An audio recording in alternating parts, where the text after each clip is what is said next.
Welcome to Making It Keto, and today we're going to be making a deep dish pizza. Y'all, we got chicken, we got artichokes, we got cheese. Y'all gonna love this, I promise you. So without further ado, let's get into it.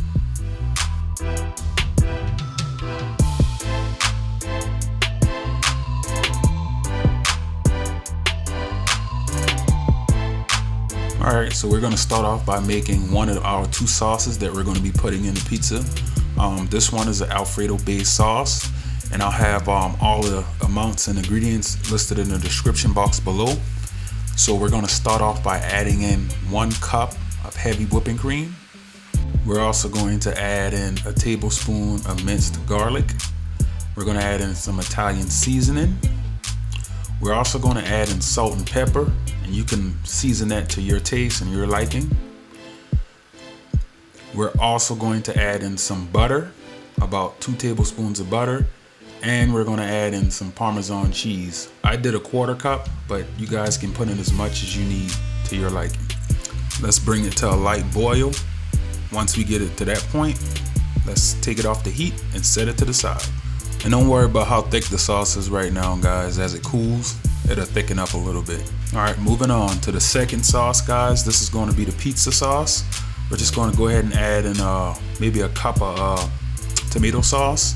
We're going to season it, simple seasoning, salt, pepper, Italian seasoning, a little bit of paprika, and add you can add in any extra seasonings that you want, but that's kind of the basic seasoning to a pizza sauce. You don't even have to cook it, guys. It's just that simple.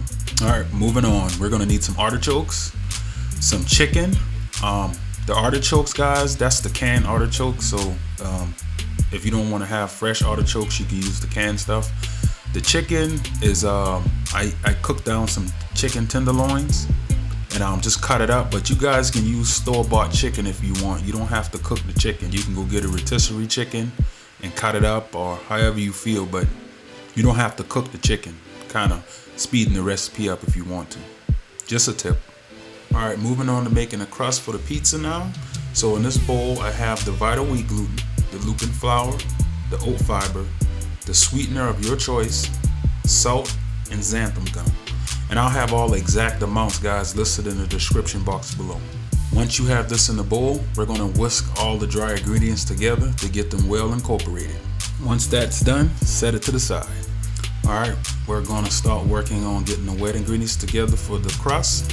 So let's start off by adding in our dry yeast, and we can add in our honey. And as you know, guys, the yeast will eat the sugar in the honey.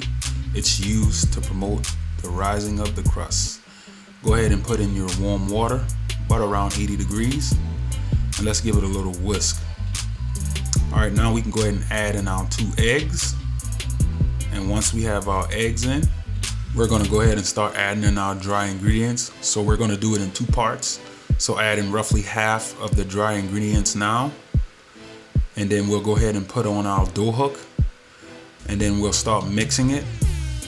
Once it's halfway mixed in, we're gonna add in our second portion of the dry ingredients.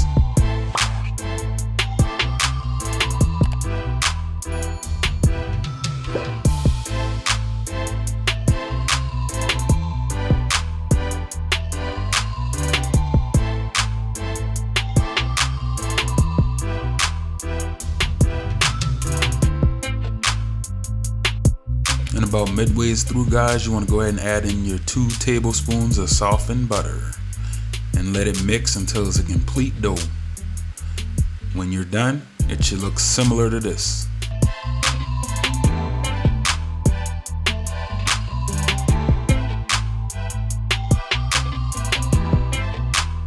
Alright, guys, you're going to want to allow your dough to rest for about 30 minutes. After 30 minutes, we can start putting the pizza together. Alright, guys, once you got your dough rested and it's done resting, we're going to want to go ahead and weigh it out. You're going to want to get your total weight and divide it times 2. And we do this so we can have an even amount of crust on both sides of the pizza, because it's going to be a bottom and a top. So if you're good at eyeballing it, you can skip this part, but If you're not a good eyeballer like I'm not, I highly suggest this. That way you don't have more dough at the bottom than you have at the top. So as you guys were seeing, I was rolling out the first portion of the dough that I divided into 2 pieces. You want to roughly get it in a circle as wide as the pan that you're going to be using. So we're going to be using a spring-form pan, and I believe mine's 6 inches. But you're going to want to get the dough enough to be able to ride up the side of the spring-form pan. So when you're rolling it out, just make sure you got it rolled out thin enough to where it can come up the side of the pan, and I'll show you right here.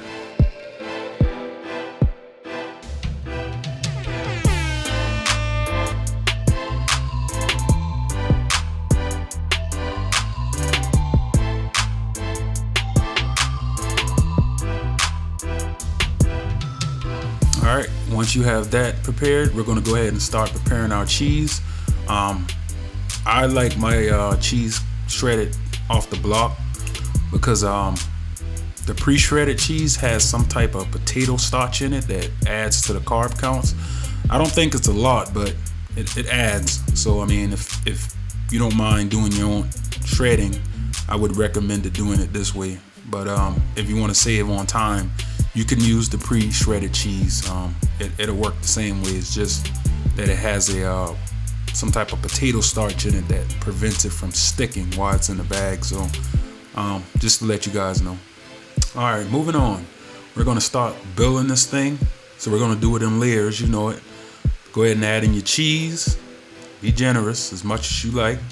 And then we're gonna go ahead and add in our chicken. Well, not the chicken, the sauce. Your red sauce. We're gonna go ahead and add in your red sauce, and then we're gonna add the chicken, and then we're gonna add the artichoke, and then we're gonna rinse and repeat. So watch how I put this thing together, guys. Y'all gonna love this, man, I'm telling you.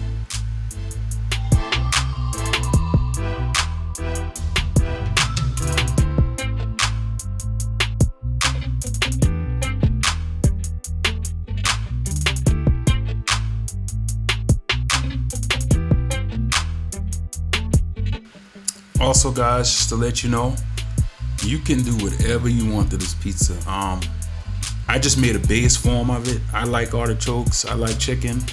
And man, if y'all want to change this thing up, if y'all want to do bacon, if y'all want to do sausage, whatever you want to do, it's up to you completely what you want to put in the middle of this. You don't have to use the white sauce. You can just use the red sauce. If you only want to use the white sauce, you can use the white sauce. It's totally customizable, and you can do whatever you want to do with the pizza. Just keep that in mind.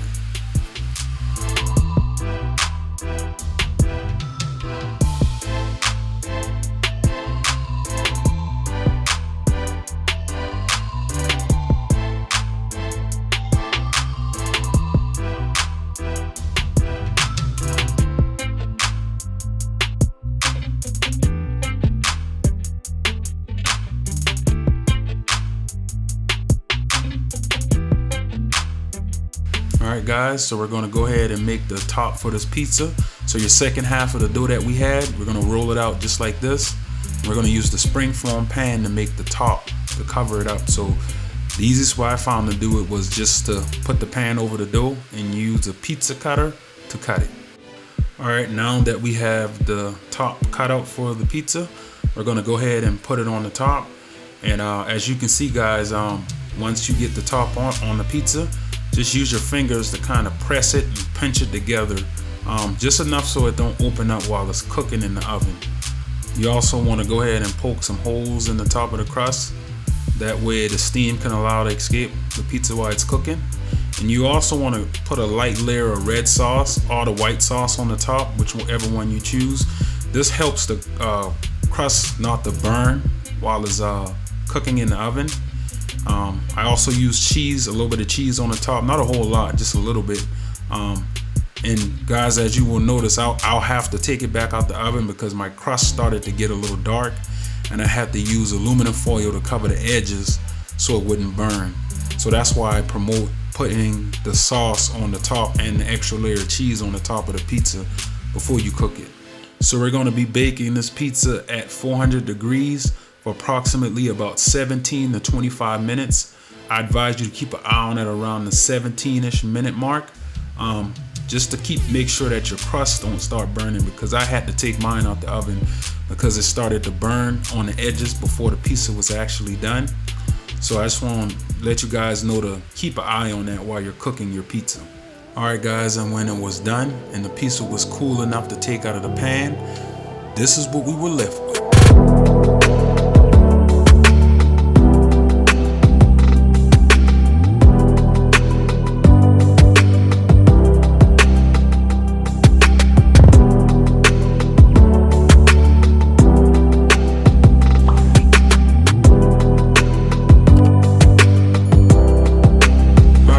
That's it for the video. Thanks for watching. Please subscribe to my channel if you haven't already, and hit the like button if you like the content I'm bringing. I'll see you guys in the next one. Peace.